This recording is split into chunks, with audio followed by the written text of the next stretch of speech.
여러분 안녕하십니까? 포항 MBC 뉴스입니다.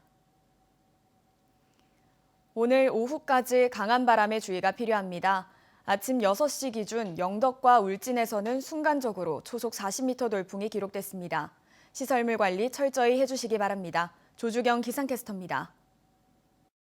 오늘은 오후까지 미세먼지와 강한 바람에 주의가 필요하겠습니다. 먼저 어제 중국에서 황사가 발원되면서 북서풍을 타고 우리나라 쪽으로 황사가 유입됐는데요. 종일 미세먼지 농도는 나쁨 수준 예상되고요. 오후 무렵에 되어서야 보통 단계를 회복하겠습니다.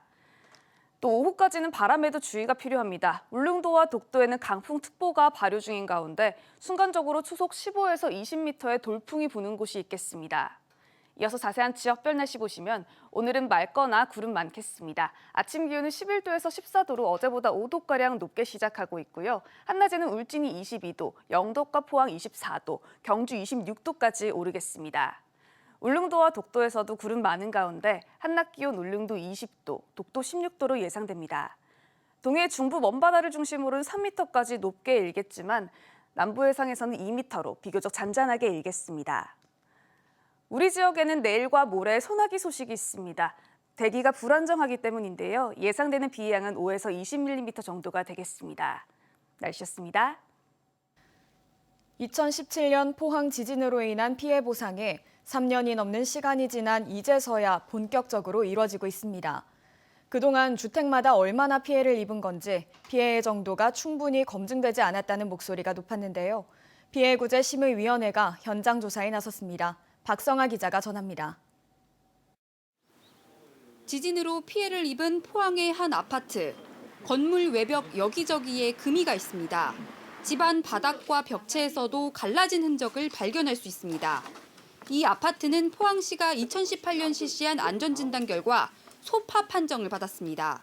고쳐서 사용할 수 있을 정도로 파손됐다는 겁니다. 하지만 지진 이후 전체 37세대 가운데 17세대가 불안해서 살 수 없다며 이주했습니다.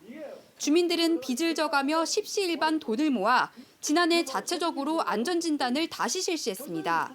결과는 2등급, 수리할 수 없을 정도라는 전파 판정이었습니다. 이 내려앉고 갈라지고 저쪽 박스 일로 통과되고 저거 지금 내려앉았잖아. 문도 내려앉아가 지금 문도 새로 했는 중간에 문 했는 게 안 다친다니까요. 이처럼 피해 규모가 크지만 지진 당시에는 소파 판정을 받아 제대로 된 보상을 받지 못한 공동주택만 6곳에 이릅니다. 피해 주민들의 문제 제기가 잇따르자 포항지진피해구제심의위원회가 최근 현장 조사에 나섰습니다. 포항지진특별법에 따른 피해구제지원금 산정을 위해 피해 정도를 다시 조사하기 위한 겁니다. 현장 조사에 참여한 주민들은 3년이 지났지만 제대로 된 보상을 받지 못했다며 이번에는 확실한 조사를 통해 적절한 보상이 필요하다고 호소했습니다. 충분한 조사를 통해서 관련 자료를 다 드렸으니까 거기에 걸맞는 보상 관계가 충분히 이루어졌으면 좋겠습니다. 포항지진 피해 진상조사위원회는 심층 조사를 통해 주택의 피해 정도를 확인하고 지원금을 상향 지급할지 여부를 검토할 계획입니다. MBC 뉴스 박성아입니다. 경주에서 화이자 백신을 맞은 85세 남성이 접종 일주일 뒤 숨져 당국이 역학조사에 나섰습니다. 이 남성은 지난 19일 예방접종센터에서 화이자 백신을 맞았는데 접종 48시간 경과 후 눈 주위 가려움과 부종 등의 증상으로 입원했다가 치료 후 퇴원했고 어제 오후 6시쯤 숨진 채 발견됐습니다. 경북에서 지금까지 신고된 백신 접종 후 사망 사례는 아스트라제네카 6건, 화이자 1건 등 모두 7건입니다. 경상북도는 일본이 외교청서에서 독도 영유권을 주장한 데 대해 긴급 논평을 내고 강력히 규탄했습니다. 논평에서 경북은 독도는 역사적, 지리적, 국제법적으로도 명백히 대한민국 고유 영토이며 일본의 어떠한 도발에도 300만 도민과 단호하게 대응하겠다고 밝혔습니다. 일본은 부당한 주장을 중단하고 과거에 대한 반성과 사죄로 미래지향적인 한일 관계로 나아가자라며 촉구했습니다. 일본 외교청서는 외무성이 외교 방침과 국제 정세를 해마다 정리하는 공식 보고서입니다. 전국민주노총은 어제 포스코 본사 앞에서 기자회견을 열고 노동자와 시민의 안전과 건강을 외면하는 포스코를 규탄했습니다. 양경수 민주노총 위원장은 포스코가 그동안 매년 80여 차례 브리더를 개방하면서 방지 시설조차 없이 대기오염 물질을 무단으로 배출해 심각한 환경오염을 발생시켰다고 비판했습니다. 또 생산 공정에서 배출되는 유해 물질로 상당수 노동자가 직업성 암에 무방비 상태로 노출됐다며 포스코가 문제 해결과 재발 방지를 위해 적극 나서야 한다고 밝혔습니다. 대구에서 건설 현장에서 일하던 노동자가 또 숨졌습니다. 안전장치가 없던 것이 사고 원인이었던 것으로 추정되는데요.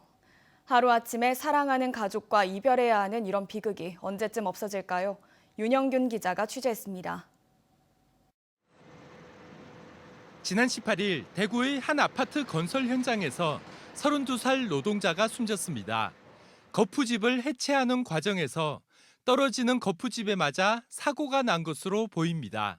매달아 놓은 그 거푸집이 살짝 뜨는 바람에 옆에 있던 그 거푸집을 충격을 가해가지고 그 옆에 있던 거푸집이 떨어진 거예요.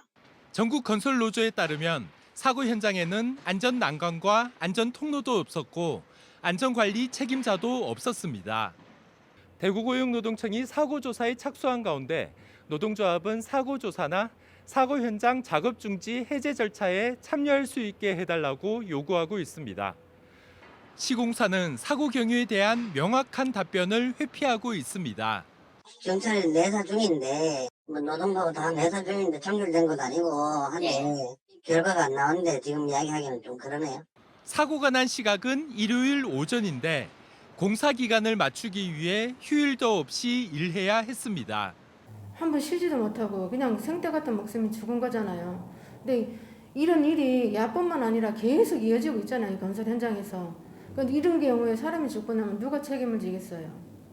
아무도 책임질 사람이 없잖아요. 가족들은 이 슬픔에서 헤어나올 수가 없어요.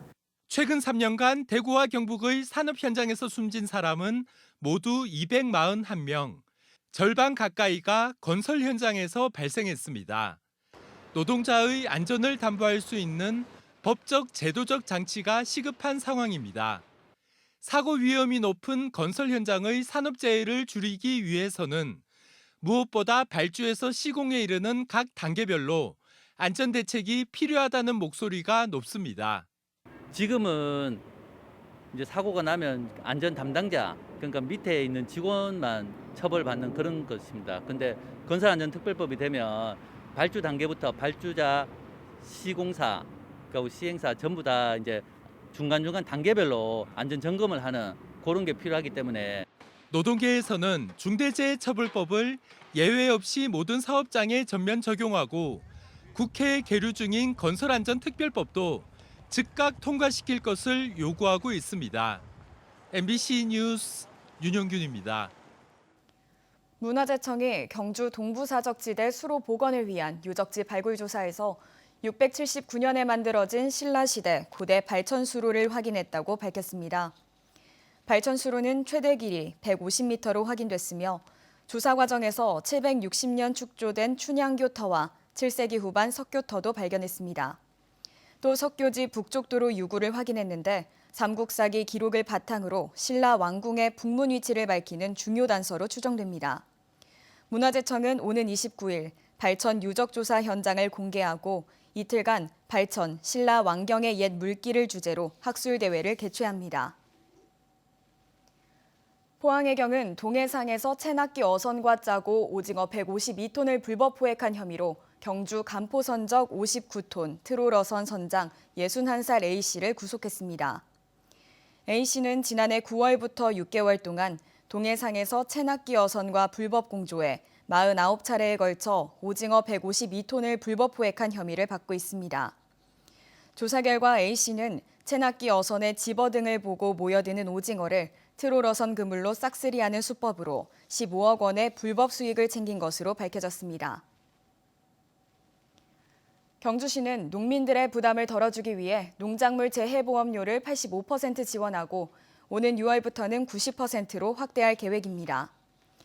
작물별로 벼는 6월 25일까지, 밤 대추는 5월 14일, 고추는 5월 21일, 고구마와 옥수수는 6월 11일까지 지역 농협을 통해 신청받고 있습니다. 지난해 경주 지역 1,459농가가 농작물 보험에 가입했고 자연재해 등으로 피해가 발생한 791농가는 41억 원의 보상금을 받았습니다. 얼마 전 한 온라인 커뮤니티에 교통사고를 당한 남동생에게 헌혈을 부탁하는 누나의 호소 담긴 글이 올라왔습니다. 코로나19로 헌혈자가 줄고 있는 상황에서 많은 이들이 기꺼이 도움의 손길을 내밀었습니다. 김서연 기자가 전합니다. 지난 22일 밤 경북 도청 원당지 앞 삼거리 20대 남성 권모 씨가 좌회전을 하다 2차선에서 달려오는 차와 크게 충돌합니다. 쌍방 신호 위반이었지만 상대차 운전자는 음주운전 상태였고 경상을 입은 반면 권 씨는 중상을 입고 수술에 들어가야 했습니다. 동생이 이미 여기 앞에 있는 엔진이라던가 이런 게 다 밀려 들어와서 배 쪽으로 다 이렇게 박혀 있는 상태라서 좀 거의 죽은 사람 정도로 혈액이 많이 모자랐던 상황이라서 서둘러 수혈을 해야 했지만 당장 병원에는 혈액이 부족한 상황이었습니다. 권 씨의 누나는 간절한 마음으로 온라인 커뮤니티에 동생을 한 번만 도와달라는 호소글을 썼습니다. 놀랍게도 하루 만에 낯선 이들이 지정 헌혈을 통한 혈액 30팩을 보내왔습니다. 안동이나 대구의 헌혈의 집에서 이제 동생의 이름으로 지정 헌혈을 하시는 분이 많아서 거의 예약하고 헌혈을 하러 갈 정도였다고 하니까 무사히 1차 수술을 넘긴 다음에도 많은 이들이 헌혈증과 응원을 보내왔습니다. 정말 도와주신 분들을 평생 은혜 잊지 않고 저희 남매가 살면서 갚아야 될 것 같아요. 코로나19로 올해 경북 지역 헌혈자 수는 2019년 대비 12.8%가 감소했습니다. 갑작스러운 사고를 당해 혈액이 필요해지면 지정 헌혈 말고는 방법이 없어 피를 직접 구해야 하는 환자와 보호자의 부담이 큽니다. 보통 5일분 이상을 보유를 해야 이제 이게 적정한 혈액을 보유한다고 얘기를 하는데요. 2.1분밖에 없고요. 지금 O형하고 A형 같은 경우는 또 되게 많이 부족한 상황입니다. 개인 헌혈자분들이 좀 헌혈에 참여가 많이 필요한 상황입니다. 거리를 떠나 마음으로 남의 어려움에 공감하고 직접 돕기에 나선 많은 이들 덕분에 소중한 생명을 구했습니다. MBC 뉴스 김서연입니다. 동국대학교 경주 캠퍼스가 경주시 공모사업 3개를 잇따라 따냈습니다. 경영학과는 소외계층을 위한 생필품 나눔 봉사, 호텔 관광 외식 경영학부는 지역아동센터 도시락 봉사, 사회복지학과는 미술체험 두뇌 활동 봉사를 추진하게 됩니다. 동국대는 학과 특성을 살린 봉사활동으로 학생들의 전공 역량과 인성 함양에도 좋은 기회가 될 것으로 기대하고 있습니다. 대구지방법원 포항지원 제1형사부는 아동 청소년의 성보호에 관한 법률 위반 혐의로 재판에 넘겨진 A씨에게 징역 10월에 집행유예 2년을 선고했습니다. A씨는 2019년과 지난해 2차례에 걸쳐 N번방 피해자 등 아동과 청소년을 이용한 음란물 300여 개를 내려받아 소지한 혐의로 재판에 넘겨졌습니다. 재판부는 아동 성착취물을 소지하는 것은 성착취물 제작 범죄를 유인하고 성의식을 왜곡해 엄벌이 필요하다면서도 다만 형사처벌을 받은 전력이 없고 성착취물을 유포하지 않았다며 양형 이유를 밝혔습니다. 포스텍은 물 분해 과정에서 물방울 기포의 움직임을 조절하는 새로운 표면 처리 기술을 개발했다고 밝혔습니다. 포스텍 화학공학과 용기중 교수 연구팀은 물방울 기포의 움직임을 수평, 수직 등 자유자재 방향으로 조절할 수 있는 신기술을 개발했다고 밝혔습니다.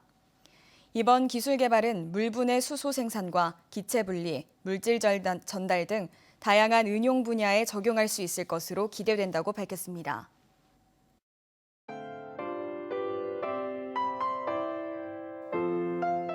오늘은 오후까지 미세먼지와 강한 바람에 주의가 필요하겠습니다. 먼저 어제 중국에서 황사가 발원되면서 북서풍을 타고 우리나라 쪽으로 황사가 유입됐는데요. 종일 미세먼지 농도는 나쁨 수준 예상되고요. 오후 무렵에 되어서야 보통 단계를 회복하겠습니다. 또 오후까지는 바람에도 주의가 필요합니다. 울릉도와 독도에는 강풍특보가 발효 중인 가운데 순간적으로 초속 15에서 20m의 돌풍이 부는 곳이 있겠습니다.